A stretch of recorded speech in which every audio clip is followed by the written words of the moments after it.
Hey friends, welcome back to my channel. Today we have a really fun video coming up, which is data scientist versus web developer. And of course there is so many differences between these roles, but I thought it would be really fun to really highlight some of these differences, but also to highlight some of the similarities. Before we go any further though, I want to say a big thank you to Lighthouse Labs for sponsoring this video. I know as someone who is a bootcamp grad, if I was to go back and do a bootcamp again, without hesitation, it would be Lighthouse Labs. They have incredible, well-curated courses. Actually, they just came out with a new course, their WebFlex program. I linked all of it down below, so make sure to go check it out. They just have a great range of courses, and I'm just really proud to be partnering with them for this video. And of course, as always, shout out to some of these wonderful subscribers here. Thank you for your support. And if you haven't already, hit that subscribe button for more tech and coding related videos. Okay, let's get started. Sundas, it's so nice to be speaking to you today. I guess before we get into the questions, I would love to hear a little bit more about what it is you do. Yeah, first of all, thank you so much, Tiffany, for inviting me. So a little bit about me. So I am based in Seattle, Washington. I currently work at Google as my title is Senior Analytical Lead. And my role is a mix of, you can think of like strategy combined with data science, combined with analytics. It's a mix of like everything, mumbo jumbo, which is what I love because like I feel like it combines all of my strengths. And then like it puts it into the one role. And I work on like the Google search engine domain, primarily working with large customers. So I've been here for about 1 year, but before starting at Google, I was at Amazon. I was working as a data scientist, and I was there for about 7 years. And at Amazon, my team was mostly focused on like experimentation. So pretty much like all the new features that were getting launched on the Amazon sites globally, and existing features that were being modified, they were kind of like part of my team. So I got to like work with a lot of like different teams within Amazon, including like Alexa, Amazon Video, AWS, and you name it, like pretty much all the cool teams. So yeah, I've been in this domain for about a few years now, and so super excited to be here and talk to you today. Oh, I'm so excited to be talking to you. And I feel like I won't go into it in this video, but I feel like I could, ask. I have so many questions for you because I know you transferred from or switched from my understanding, from business into data science. Is that correct? Yeah, that's correct. I actually went to school I graduated with a business degree, but like right close to toward the end of the graduation, I realized I found tech. Because growing up, like I never had a computer, like nobody in my family was in tech, so I didn't even know tech existed. And when I started, so I have a 6 year gap between my high school and my university. So when I started all over again, like business was the obvious choice to me because that was like something that is common and was discussed. But toward the end of my graduation, I discovered I took a class in information systems, which introduced me to databases and data science, and that's when I kind of like fell in love with this. It was too late to change the major, but then I ended up like I made it my goal that I'm going to learn on my own, and I'm going to make that transition, which I did. Yeah. That's amazing. I love that. And I feel like I love hearing stories about that where when it's a bit of a I say untraditional background, but I feel like nowadays I don't even know what is traditional anymore in tech because Exactly. but it's Because you have I learned about your journey as well, and like coming from, I believe like you were in modeling and then like back in Japan, if I'm correct, Hong and Kong. then Yeah. Hong Kong, yes, and then you made a transition. Yeah, I'd love to learn more. How did that happen for you? Thank you. Yeah, it was very kind of similar to your story in the sense that I didn't go to university right away. When I had these opportunities to go travel and do some modeling, I thought, why not go see the world? And it was a great experience, but I felt like something was missing, and I knew that was short term for me. So when I ended up going to university, I wanted to do something that I could still do in the fashion world, I thought, and for me that was more on the graphic design side of things. But I really didn't know what I was getting into still, like looking back. And then similar to yourself, it was a course. It was a very basic coding course in my fourth year, and it was too late to change my major. but I knew it was where I wanted to go. So, you know, like you kind of echoing you, it's like, okay, I guess I'm going to self-teach now and Yeah. explore it. So, Wow. and That's then, amazing.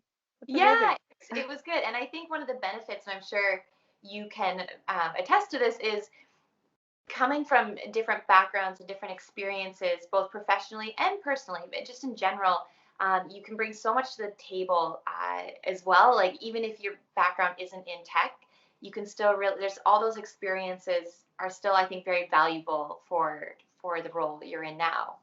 Yeah, I agree. I feel like it made me like my background made me a more well-rounded person, especially for in like being in like data science. I feel like having good communication skills as well as like good business understanding was like is essential for the role. So I feel like that helped me quite a bit. Okay, let's Yeah. get into the questions. So I know we'll Yeah. cover some more Yeah. things in there. So I have my computer here, so don't mind if I look down for a sec. That's what I'm doing. Go ahead. So the first question is, from what you know of each other's disciplines, what would you say is the biggest differentiators between the two roles? And what are some things that the roles have in common? Okay. So do you want me to go first or do you want to go first? You can go first. This is a tough question, I feel like. For me anyways, Okay. it's tough, but you can go first. Yeah, so okay, so I think so let's talk about the difference. I feel like the roles are pretty different. I don't know if Yeah, you would agree. I would say totally. they're like drastically different, right? Yeah. Even the languages that are being used in two roles are like pretty different. So like I won't explain the web development, but from my understanding is like web development is mostly like coding the user interface, like the front interface. So like I'll wait for you to kind of like correct me. But from like the data science, I feel like it's pretty much like in the back end. Mhm. So you are either looking at how the business is performing currently, and then you are looking at the business problems, like the customer problems, and then you're building models and you're building solutions to solve for those problems. So it's not, you never really like see it like visibly on like an interface like a website, but you would see the difference more in the back end, where let's say if you implemented a model, like you'll start seeing like the different behavior in terms of like say let's say we're talking about sales, or like if you implement a different sales model, then you'll start seeing a different number in the back end. So there is nothing physical that you can look at and see like I built this, like Yeah, it's all in the back end, right? yeah, So yeah. That's a very good way of explaining it. And I would add to that, one thing that I think is different, but I guess similar to what you said, is though you don't see the interface is with, for example, my role. I do a lot of, I'm using the same terminology as you, but it's very different than, but I do a lot of work on the back end, but in the sense that, whether it's building different APIs or working with the database, but there's still that aspect of, if you want to, you can do that front end work and see it come to life as well. yeah. Whereas for you, it's more the back end, but with the data side of things, right? Yeah. Yeah. So it's not like a physical product you can say, like, for example, if I'm like telling somebody, hey, I built this, for example, for you, it could be like you built that API that is being used Yeah. by. Yes. So for me, it's like if I build something, I'm like, yeah, I did that analysis that highlighted that opportunity. And then like we talked to business and the business was like, yes, let's do it. So which like it's not really anything like physical I can point to. It's like more on like the business decisions that I can influence. Yes. Yes. Exactly. Okay. Yes. Yeah. I think that sums it up really well. Yeah, yeah. Okay. In terms of like the similarities, so the one obvious similarity to me is like the creativity aspect of it. I feel like in my role specifically, there's a lot of thinking that goes in. Like I have to like deal with a lot of like ambiguous problems, and like a lot of the time people would come to me with like very ambiguous problem, and then I'll have to like start asking them questions, and like then I have to like put a solution on it. And for that part, I have to do a lot of like creative thinking. So, and like every project is different. So it's not like I did something for one project and I take it and apply it to another one. So from that aspect, I feel like there's a lot of creativity involved, and like I kind of like do not get as like as bored as I would in a different role. Yes. Yeah. So I feel like that's similar to web development as well, right? Like you I can probably add more. For sure, I totally agree. And one thing I think, I think that would actually surprise a lot of people to hear that there's so much creativity involved in it. Maybe someone from the outside looking in, but there is so much creativity in it. And I think another thing is that you kind of touched on is there's a lot of I forget how you worded it, but you're communicating with different teams, like you're problem solving with different teams, and I think that goes across the board for both our roles as well, which I think a lot of people would be surprised about too.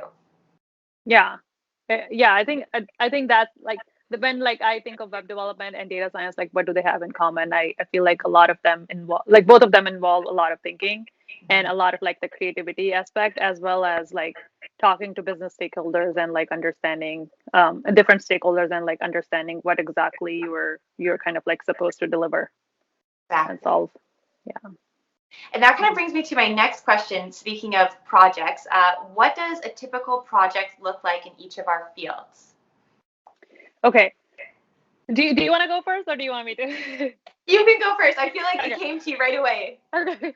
Yeah, I did. I was so this is like a typical project that I would get, like, or like a data scientist would get. So normally it starts with a business problem. The For either the product team or the business team would come to me and they would say like, we are having this problem. Let's say if we're talking about like Amazon team would come to me. For example, there is a new team that when I worked on a project, they were trying to see how to attract new to Amazon customers and like how to measure the performance for those. So for me, like the initial project was just like understanding what they're trying to solve for, what is the exact problem. A lot of the times people would come and they wouldn't know like what exactly to ask. So a lot of the questions and like back and forth, a lot of meetings would be involved. Once we understand the problem, then it would be the next phase, which is like doing like the actual hands-on work. And during that time, like it would be either like doing coding and like and like running your analysis, gathering data. Once all of that part of done, then it's like time for presentation. It's basically whatever you have like found in the data, whatever your analysis is, you go and present it to your product team or business team. And then and I feel like it's never like once like you do it, it's over. There's like always multiple iterations, so like it can keep going back and forth. So that is like a typical kind of like a life cycle. And let's say if that model is now going to get productionized, then I would be working with the engineering team to kind of like have it implemented. So then it can keep going. Yeah. How long does, because you mentioned it can keep on going, how long does a typical project last for, would you say? So some projects are super short, but some are like pretty long. So it could last from like I would say like a month to like 3 months, depending on like the scale of the project. If it's like a super big project, that it can last. Like I have worked on projects that lasted like 6 months to like a year as well. And I think as you grow in your role, like it's encouraged that you work on like long-term projects. Like you're having like more of like a long-term vision, and like impacting decisions that the business is going to make a few time period from now, like few months from now. That Yeah. makes sense. Yeah. So yeah. For kind of similar to some aspects and different in many that you mentioned. For myself, um, although it can vary based on what company for a developer that you're working in, the work that you will do. For example, if a developer works for a product-based company, then maybe they're focused on bigger picture, maybe different parts of the project or product, but it's kind of the same product. Where for myself, working at IBM on the consulting side of things, my projects really vary. So from client to client. So for example, I've been on a client project right now for the last few months. I'm set to be off of it in another few months, and then I'll jump to a different project. And I really like that because it means I always get to work with different technologies. So whatever the client is asking for and bringing to the table. And it also means I get to a lot of times work with different teams. So because it's, IBM's a big company, of course. Maybe for this project, I'm working with people I've never worked with, and the next project, it'll be the same thing. And then also too, I like it because it's client facing. So on the consulting side of things, getting to solve problems, not only with my internal team, but with the client as well. And I think that brings a kind of an interesting aspect as well to it, that you kind of have to like triple ensure you're doing the best solution and best implementation because it's for someone who's Client. hired. Yeah. Yeah, exactly. So, Yeah. but so I guess that's kind of what a typical. There is no such thing as a typical project in the sense that it's always different, and I'm sure for you it's pretty similar with that. Yeah, it is. So like for your projects, like what percentage of you would say like it's like you're talking and having those communications, and then what percentage would be like doing the actual hands-on work? You know what? For me right now, I would say it's a larger part of actually doing the work, like the coding side of things. However, the more senior you get, the less I find Mm. that the actual hands-on work is what you're focusing on, and the more architecture side of things, speaking to the client, that kind of route is taken. But for me right now, as someone who is intermediate, it's more coding than meetings, but there definitely is that client side meeting as well. So I like the mix. I like also having the more coding side, but I know that won't last forever, which I'm fine with. But Yeah. Yeah, yeah. that makes sense. That makes sense. Okay, let's see what Awesome. the next question is. Kind of on, speaking of career paths, what does a career path look like for a data scientist and a web developer? How are they similar and different? So maybe if you want to go first on the career path for a data scientist. Yeah, so when we're talking about follow-up question to that, like when we're talking about career path, are we only talking about like when you're already in the industry, or when you're like just starting out or you're not in the industry yet? Oh, that's a good question. What do you I don't know. What do you prefer to do one or the other? Yeah, I can do the like the industry one because the career path is I can kind of like walk through what a career path looks like. So like in most cases, like when you let's say you have graduated from like a data science program, you will start either as an intern or like a full-time employee and in an entry-level role. And in that role, you will most likely you will be working as an individual contributor. You will have teammates who are like similar to you and individual contributors, and then you'll have a manager, basically. So there are like two paths in the data science, like two paths you can take. You can keep growing as an IC, as an individual contributor. You can go to from entry level to you can go to senior, then you can go to a principal, and then you can like keep growing in that path as an IC. Or the other route is you can go toward the management route, where you're like managing people, and then you can grow up the chain from that side of things. So I think that's like pretty similar to like most technical It roles, is. right? Like you Yeah. can go IC, you can go Yeah. management. Yeah. Yeah, I agree. I agree. It is. Yeah, and uh, I think I'm trying to think what else like to add to that, but that's basically, in Yeah. a nutshell, that's it. Yeah, I think you summed it up really well. Yeah, I think it's like pretty much like for all the technical roles, Hmm. it's the same. Like you either go IC route, then you go like the principal, and then like the senior principal, or you go to the people management route, and then you grow up the ladder that way. Yeah, yeah. Yeah. Here's a question. What do you know what route you would like to continue on, or what route you're on? Yeah. So I'm currently an IC, Mhm. but I'm the lead for my team. Eventually, I do see myself like as a people manager because I just love doing that. And I've like filled the gap of like people management like through the outside work that I do in the community. But I would love to do it like at my work, like and get paid for it as like my primary role. But yeah, I eventually do want to transition to like a people manager and then grow through that ladder. But I know for some people they want to remain an IC, and I guess like that it also depends on like personal choice, what kind of person you are. How about you? How about yourself? Similar to yourself, I definitely see more, staying on the technical side right now, but I do eventually would like to do more of the people management side of things. but I've learned that that's what I say right now, but through my different experiences at my current role, I thought, that could change, but definitely, hone in a bit further on the technical side of things, and then eventually um, do the management of people, because people, I don't know, I agree with you. It's a different kind of challenge, Yeah. managing people. Yeah. Are there a lot of I'm not very familiar. Are there like so like you when you become a manager, are you like managing other web developers? Is there a role called the web dev manager?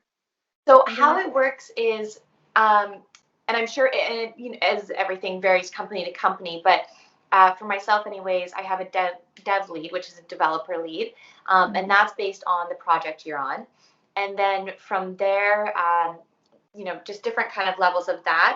But you can also do things such as, I mean, one thing that really interests me is more to do the solutions architect route. So become a Mm. developer lead, and then do a few other steps, become a solutions architect where you manage other developers, but then you also are dealing a lot with the clients as well. So you're Mm. bringing, you're dealing with clients, you're coming up with different solutions, and then you have the skill set though to relay that information in a technical way to the developers. So I think Yeah. it's kind of like the best of both worlds for what I'm interested in. Yeah. But yeah, Yeah, that sounds amazing. yeah. That's cool. Okay. Okay, Awesome. I feel like I know we're already at 20 minutes and we've got through three questions. So Okay, we'll try to like do the rush through these. yeah, exactly. So Okay, good. okay, so the next question is, we've both made career changes, myself from modeling and fashion to development, and yourself from starting your career in business, as you mentioned, into data science.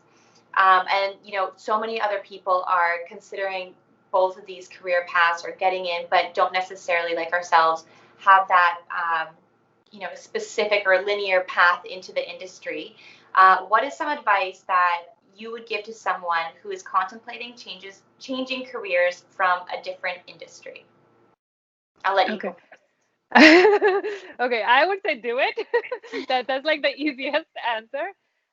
But let's say if you're planning to switch and you're trying to decide like what path you should take, so there are like multiple paths. One is like traditional, and then there's like non-traditional.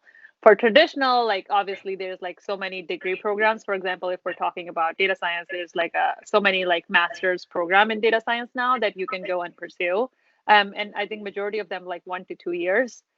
So you can go that route. Obviously, that is a lot more commitment, like time wise and money wise.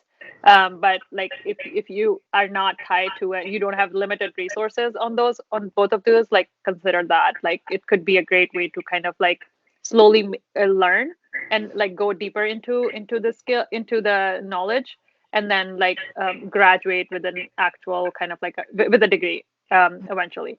The other option is like which is like I think you and I have done is for non-traditional you can go there under non-traditional there are also like multiple options. You can do like a boot camp, which tend to be like super rigorous. Like most of them are like 8 to 12 weeks, and they try to teach a lot of stuff. Basically, whatever is taught in like a degree program, they condense it and they teach it in 12 weeks. So you have to be like very, very dedicated to do that.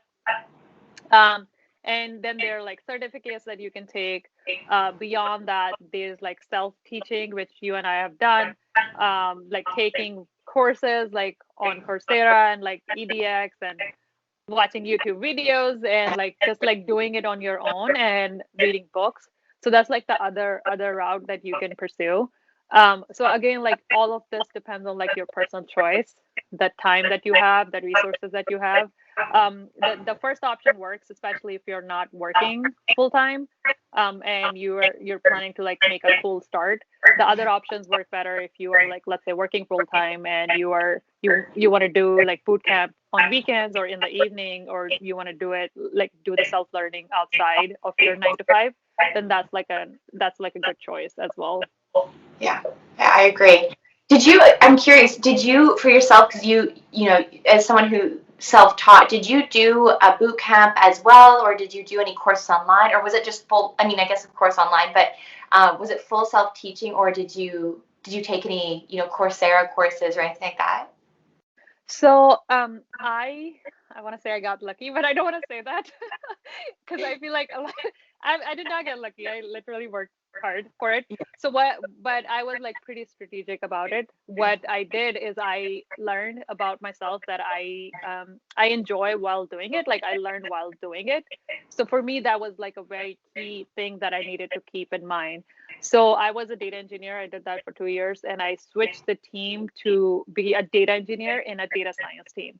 So that gave me exposure to like, because my teammates became like the research scientists, the data scientists.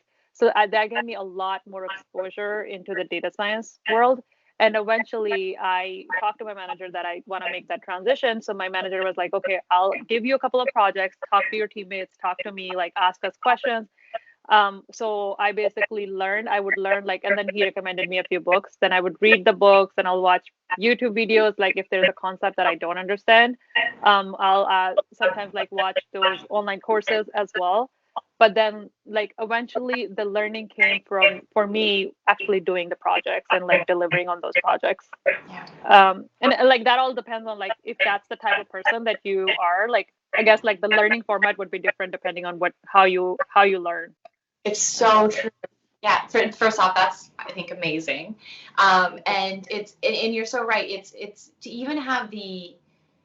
I think a lot of people, it takes time to really understand what kind of learner you are and how you best retain information and learn new things. And I think that's, I don't want to say a skill in itself, but it definitely is it's a huge advantage when you're starting something new to already have that identified.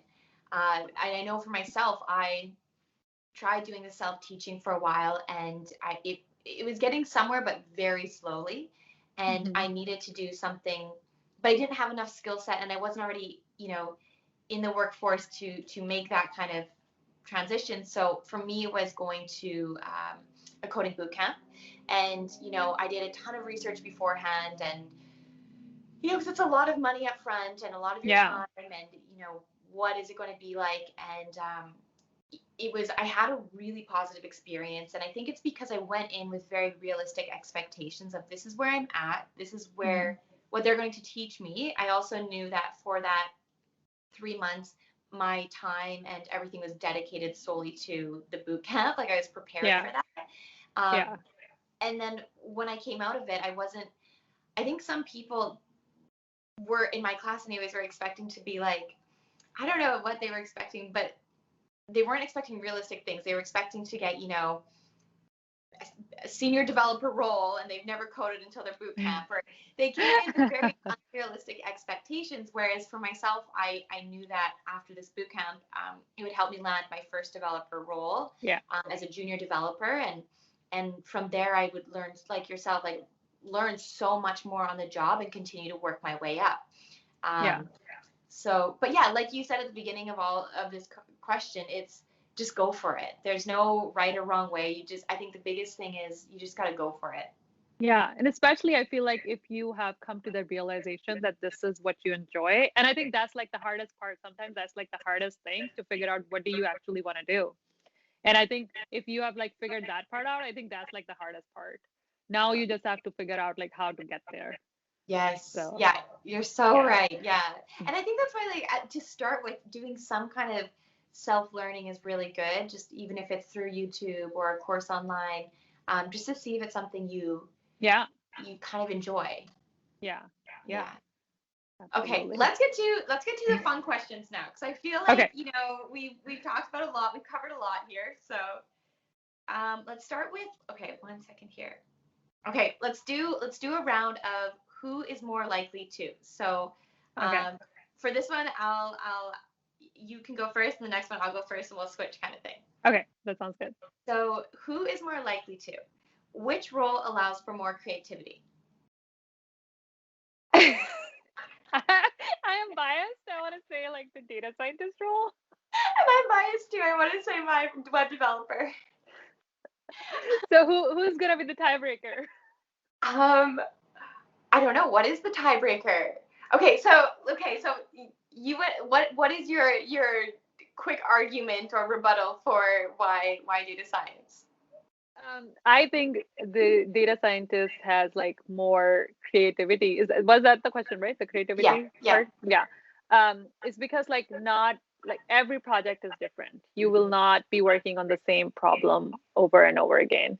So for me, like that enables more creativity because I'm not doing any repetitive work over and over.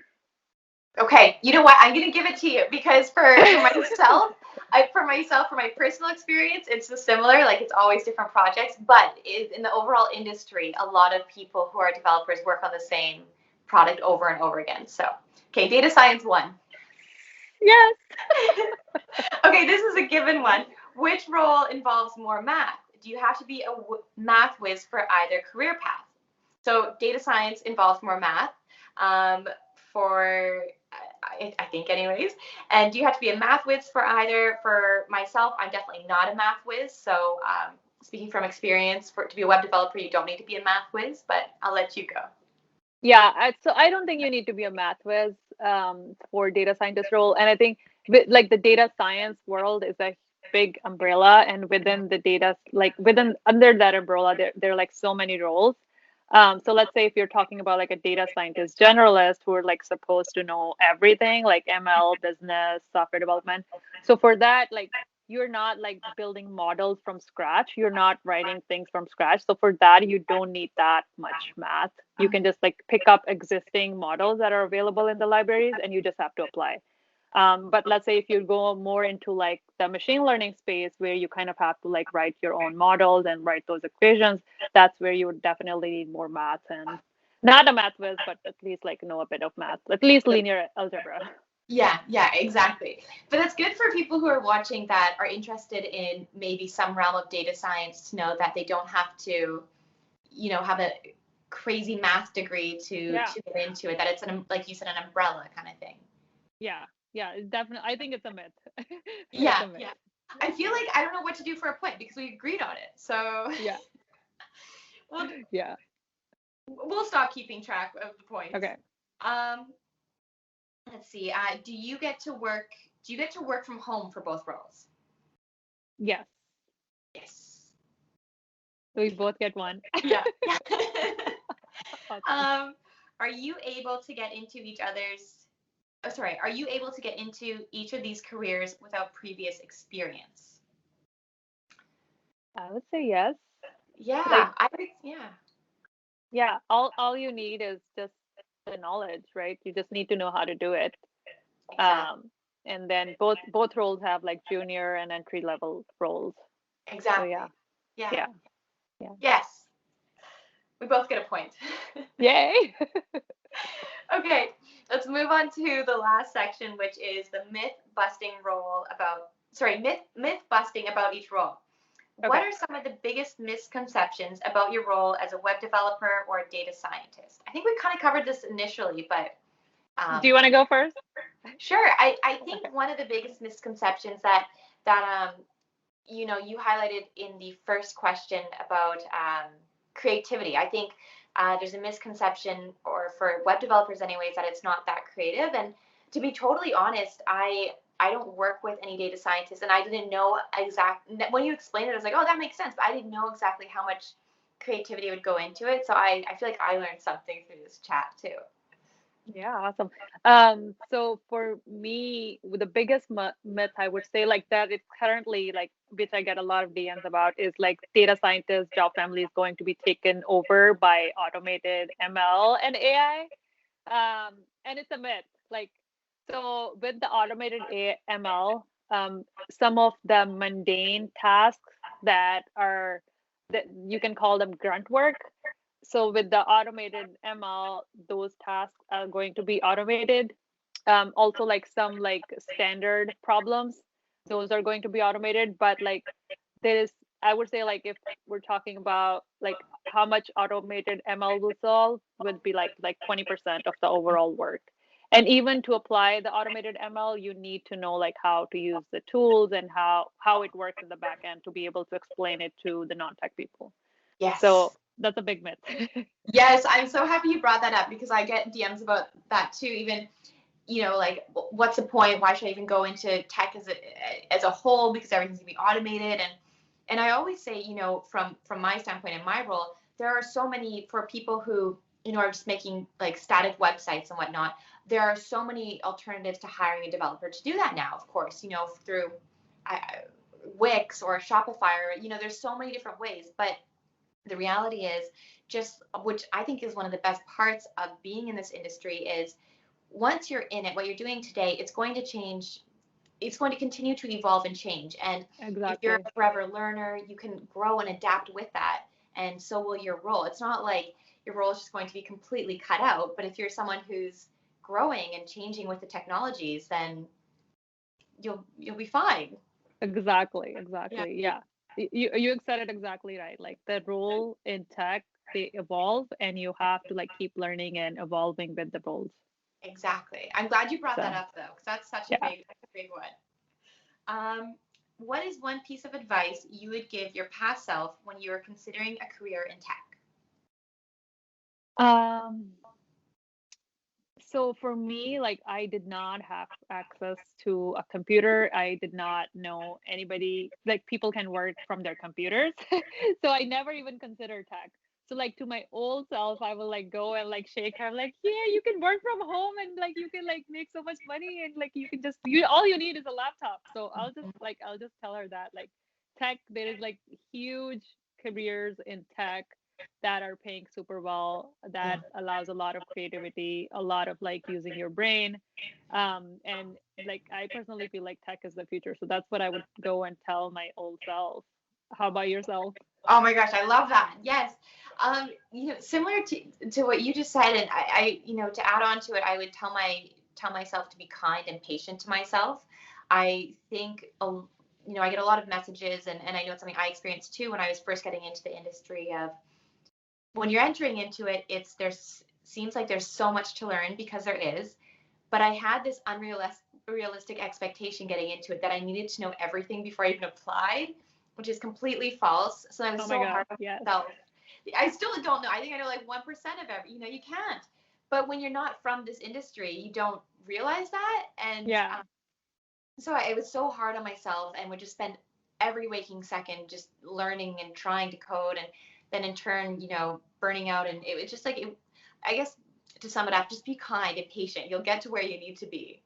Yeah. You definitely don't need to know everything. Like that's a great point. Yeah. And like on that point, like I do want to mention, like I think there has been like studies done that show that women apply for jobs when they are 100% ready, and men apply for job when they're 60% ready.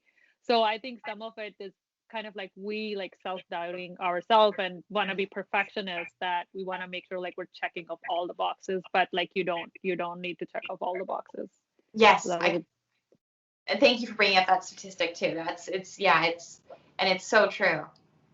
yeah, absolutely. Okay. What is next? Okay. Okay. So on your Instagram, you talk a lot about breaking different stereotypes. So what are some stereotypes that exist in the data science field? Okay, I had to think about this one. I would say that the one of the biggest stereotype is, thanks to all the news articles that they have called data scientists as the sexiest job in America. I think that's a stereotype. It's Yeah. not like I do that work. I know like how much grunt work is involved. Yeah. So I don't know which part of it is sexy. It's I don't know if so. this, I don't know if it's a Oh. good answer, but like yeah, it's not as sexy as they tell you. Yeah, it's so funny. I was on a panel a few days ago, and there was a data scientist, and I forget what the question was, but her response to it was exactly what you just said. She's like, there are so Yeah. many articles saying my job's so sexy. It's not. It's not it's not sexy at all. I don't know who said that, Oh, but yeah, yeah. Oh, that's hilarious.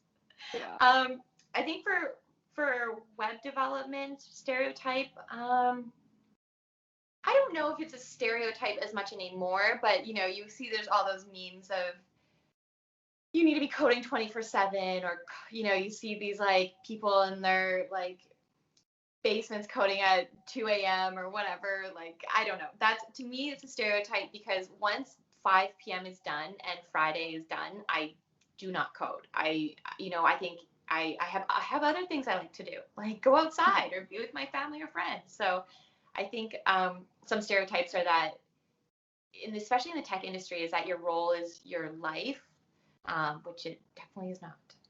Yeah, I feel like I have noticed that too. Like in tech, like there is this concept of hustle culture that is Yes. promoted super heavily when that's actually not true. I don't know Oh, who is doing that.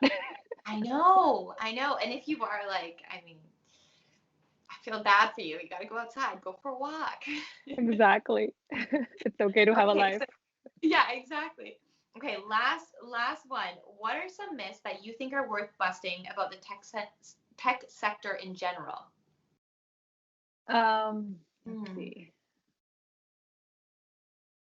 So I think you would agree to this as well. A lot of the times people think tech, like a coder, when somebody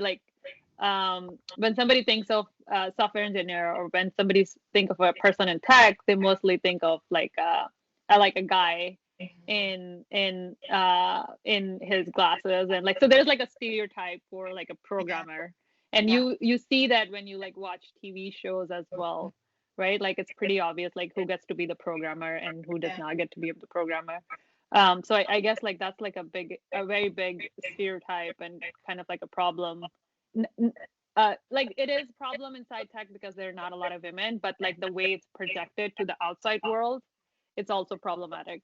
Yes. Yeah, I completely agree. I completely agree. And then it goes back to what is that saying? You can't be what you can't see. If when you're growing up, if you're not seeing women in tech or women of color in tech, it's less likely that you might pursue it because you don't see any others in there. So um, Exactly. I completely agree with you. And I think another stereotype is the hustle culture, which I know we already touched on, but kind of going back to that as well, that it's this 24/7 kind of mentality, which definitely not. It's not true. Yeah. Okay, that is all the questions I had to cover today. Thank you so much for your time and chatting with me. Yeah, of course. Thank you so much for having me. This was amazing. And I'll leave all your socials down below so everyone can go check them out. And I will talk to you soon. Okay, I hope you enjoyed that interview as much as I did. I know it was a lot of fun to film, so I hope it put a smile on your face. As a reminder, make sure to check out the links below for more information on Lighthouse Labs and the courses that they have to offer. Also, hit that subscribe button for more tech and coding related videos, and I will see you all soon. Thanks, everyone.